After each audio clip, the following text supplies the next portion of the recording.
ओम श्री साई नाथाय नमः।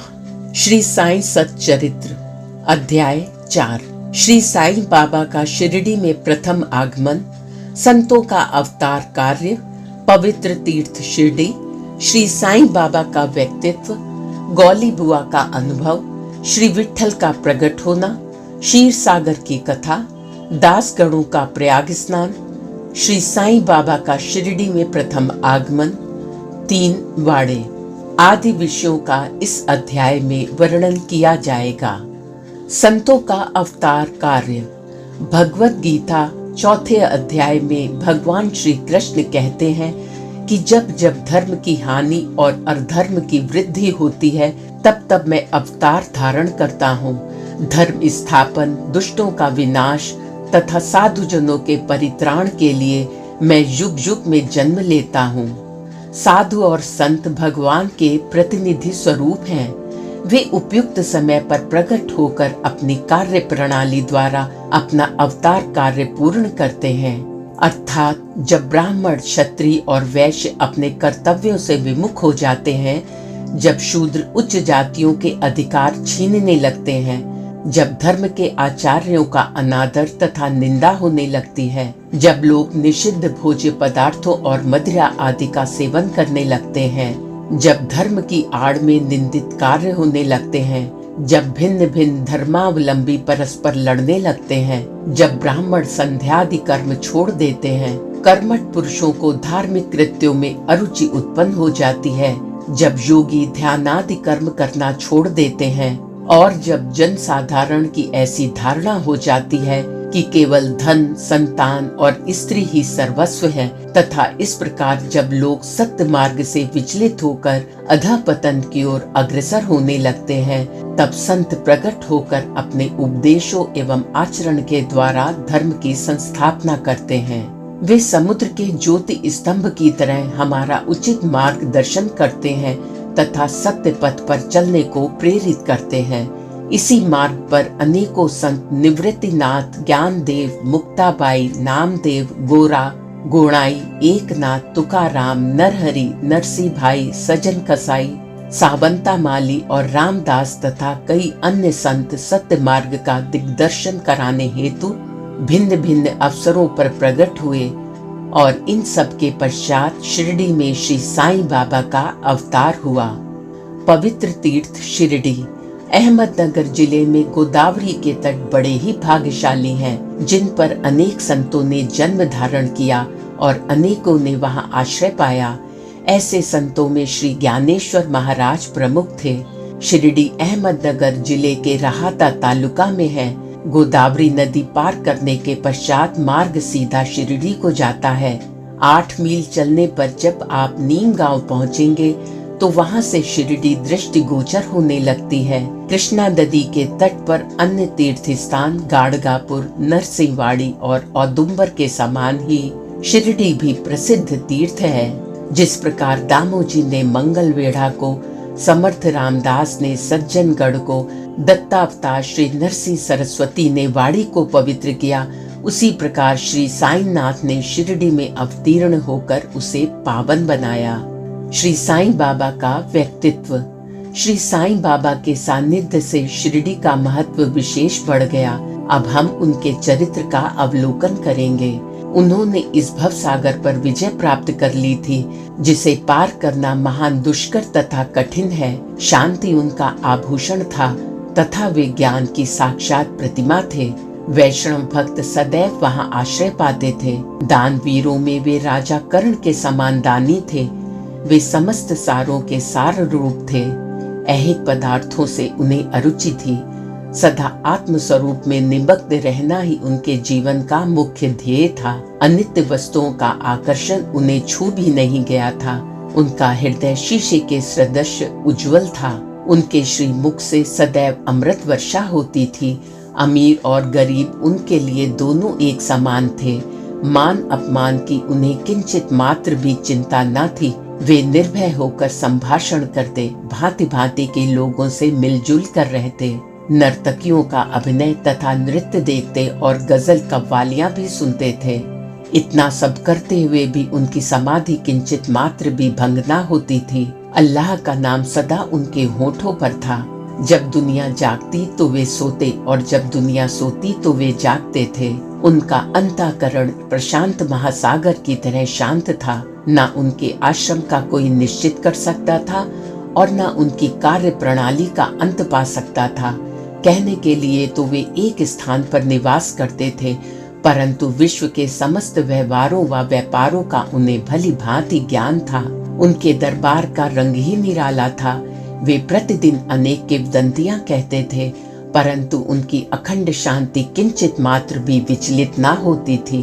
वे सदा मस्जिद की दीवार के सहारे बैठे रहते थे तथा प्रातः, मध्याह्न और सायंकाल लेंडी और चावड़ी की ओर वायु सेवन करने जाते तो भी सदा आत्म स्थित ही रहते थे। स्वतः सिद्ध होकर भी वे साधुकों के समान आचरण करते थे। वे विनम्र, दयालु तथा अभिमान रहित थे। उन्होंने सबको सदा सुख पहुंचाया।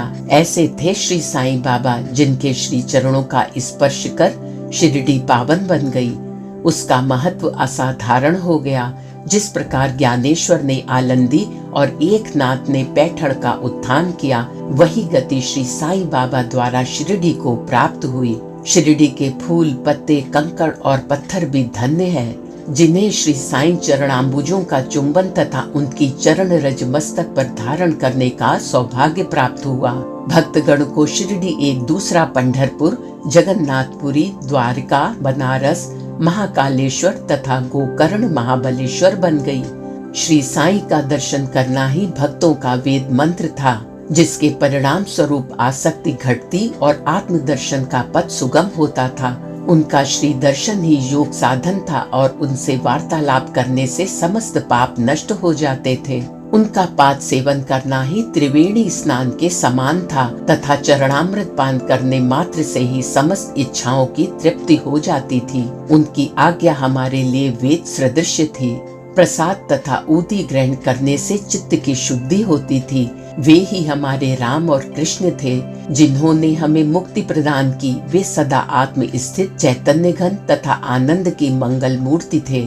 कहने को तो शिरडी उनका मुख्य केंद्र था, परंतु उनका कार्य क्षेत्र पंजाब, कलकत्ता, उत्तरी भारत, गुजरात, ढाका और कोंकण तक विस्तृत था। श्री साईं बाबा की कीर्ति दिन प्रतिदिन चहुं ओर फैलने लगी और जगह जगह से दर्शनार्थ आकर उनके भक्त लाभ उठाने लगे। केवल दर्शन से ही मनुष्यों, चाहे वे शुद्ध अथवा अशुद्ध हृदय के हों, के चित्त को परम शांति मिल जाती थी। उन्हें उसी आनंद का अनुभव होता था जैसा कि पंढरपुर में श्री विट्ठल के दर्शन से होता है। यह कोई अतिशयोक्ति नहीं है। देखिए, एक भक्त ने यही अनुभव पाया है।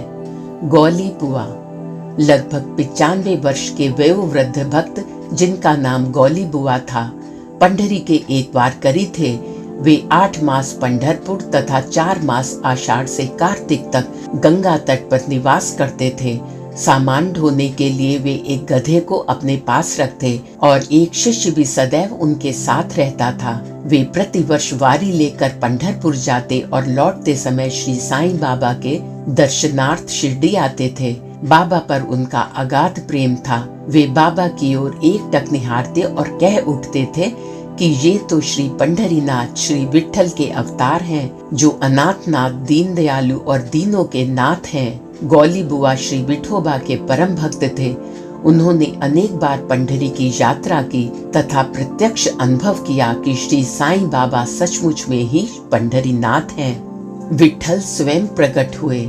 श्री साईं बाबा की ईश्वर चिंतन और भजन में विशेष अभिरुचि थी। वे सदैव अल्लाह मालिक पुकारते तथा भक्तों से कीर्तन सप्ताह करवाते थे। इसे नाम सप्ताह भी कहते हैं। एक बार उन्होंने दासगढ़ू को कीर्तन सप्ताह करने की आज्ञा दी। दासगढ़ू ने बाबा से कहा कि आपकी आज्ञा मुझे शिरोधार्य है, परंतु इस बात का भी आश्वासन मिलना चाहिए कि सप्ताह के अंत में विट्ठल अवश्य प्रकट होंगे। बाबा ने कहा, परंतु साथ ही भक्तों में श्रद्धा व तीव्र उत्सुकता का होना भी अनिवार्य है। ठाकुरनाथ की डंकपुरी, विट्ठल की पंढरी, रणछोड़ की द्वारिका यही तो है। किसी को दूर जाने की आवश्यकता नहीं है। क्या विट्ठल कहीं बाहर से आएंगे? वे तो यही विराजमान है। जब भक्तों में प्रेम और भक्ति का स्रोत प्रवाहित होगा तो विट्ठल स्वयं ही यहाँ प्रकट हो जाएंगे। सप्ताह समाप्त होने के बाद विट्ठल भगवान इस प्रकार प्रकट हुए। काका साहेब दीक्षित सदैव की भांति स्नान करने के पश्चात जब ध्यान करने को बैठे तो उन्हें विट्ठल के दर्शन हुए। दोपहर के समय जब वे बाबा के दर्शनार्थ मस्जिद पहुँचे तो बाबा ने उनसे पूछा, क्यों विट्ठल पाटिल आए थे ना? वे बहुत चंचल हैं, उनको दृढ़ता से पकड़ लो।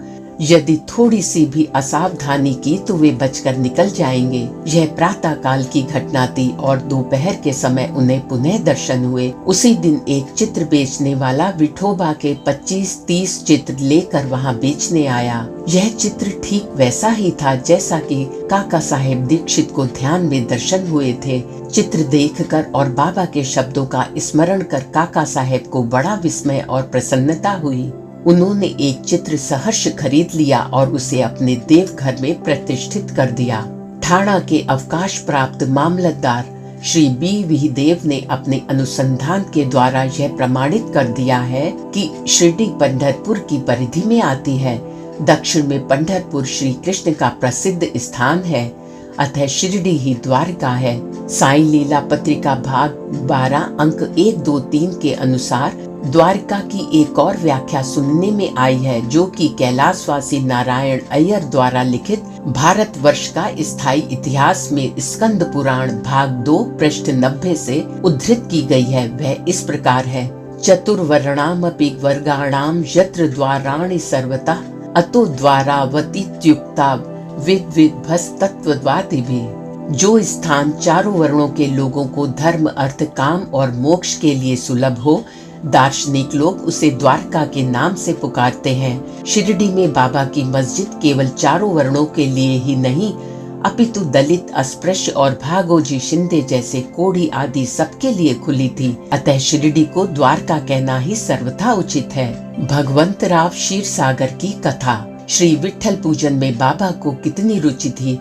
यह भगवंतराव क्षीरसागर की कथा से स्पष्ट है। भगवंतराव के पिता विठोबा के परम भक्त थे, जो प्रतिवर्ष पंढरपुर वारी लेकर जाते थे।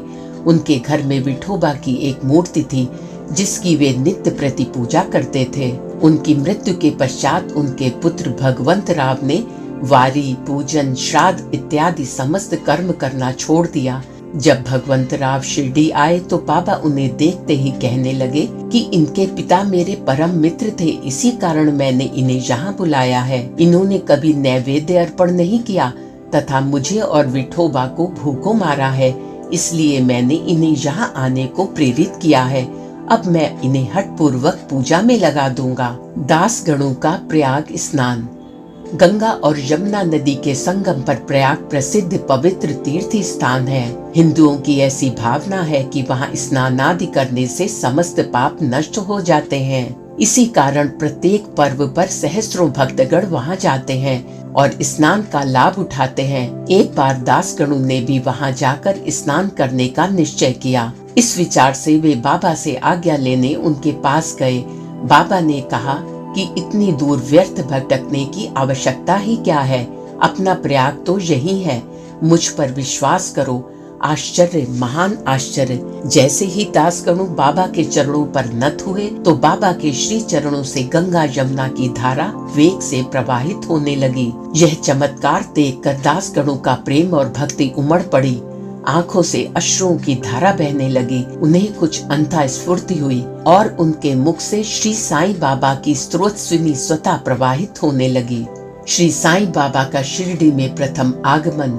श्री साईं बाबा के माता पिता, उनके जन्म और जन्म स्थान का किसी को भी ज्ञान नहीं है। इस संबंध में बहुत छानबीन की गई। बाबा से तथा अन्य लोगों से भी इस विषय में पूछताछ की गई, परंतु कोई संतोषप्रद उत्तर अथवा सूत्र हाथ न लग सका। यथार्थ में हम लोग इस विषय में सर्वथा अनभिज्ञ हैं। नामदेव और कबीरदास जी का जन्म अन्य लोगों की भांति नहीं हुआ था। वे बाल रूप में प्रकृति की गोद में पाए गए थे। नामदेव भीमरथी नदी के तीर पर गोनाई को और कबीर भगीरथी नदी के तीर पर तमाल को पड़े हुए मिले थे।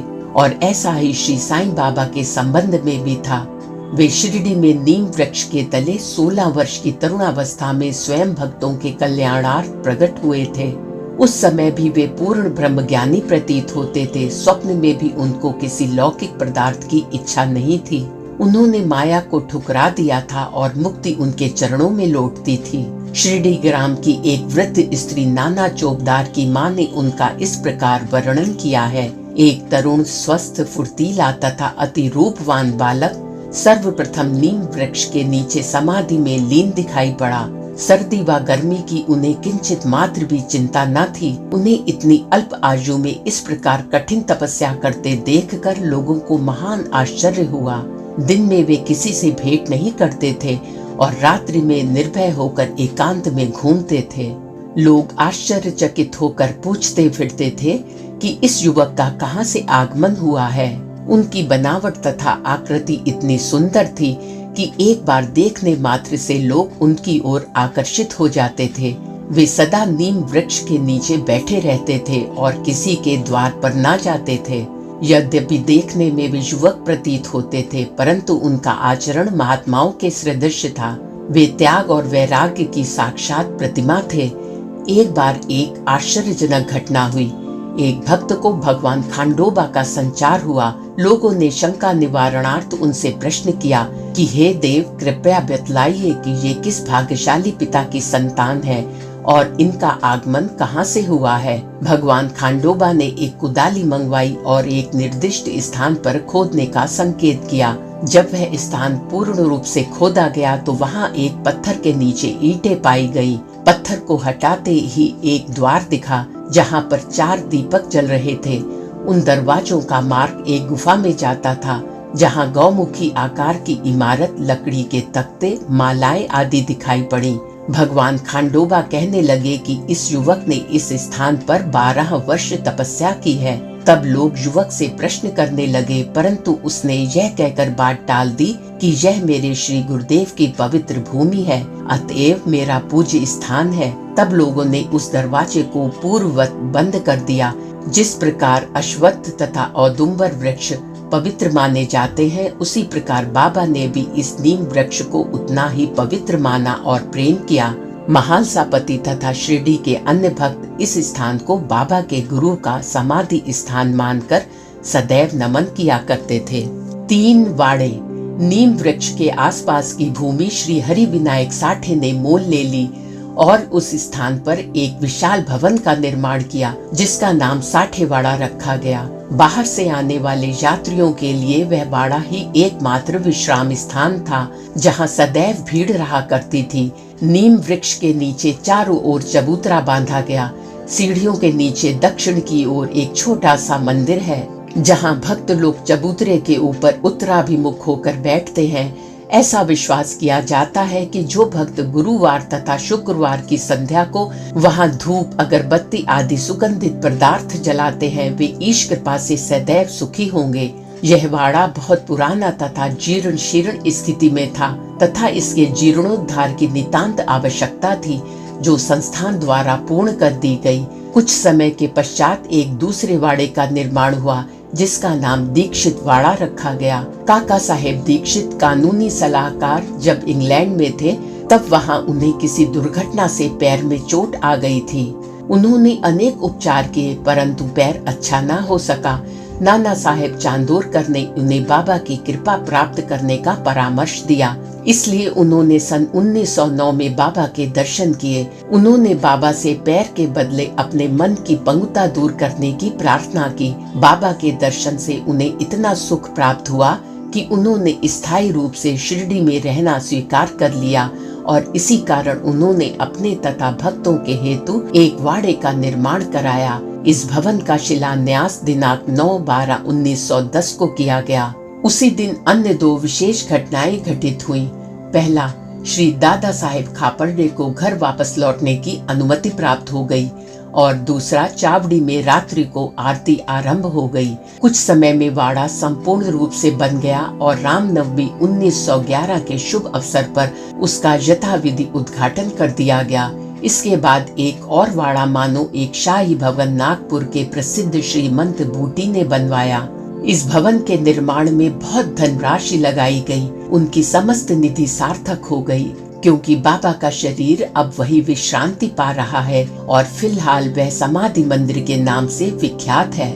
इस मंदिर के स्थान पर पहले एक बागीचा था, जिसमें बाबा स्वयं पौधों को सींचते और उनकी देखभाल किया करते थे। जहाँ पहले एक छोटी सी कुटी भी नहीं थी, वहाँ 3-3 वाड़ों का निर्माण हो गया। इन सब में साठे वाड़ा पूर्व काल में बहुत ही उपयोगी था।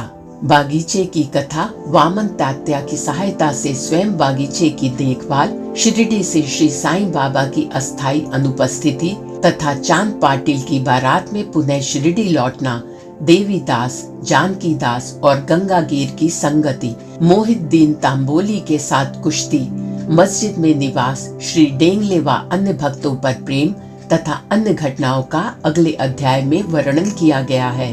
श्री सद्गुरु साईनाथार्पणमस्तु। शुभम भवतु। श्री सद्गुरु साईनाथार्पणमस्तु। शुभम भवतु।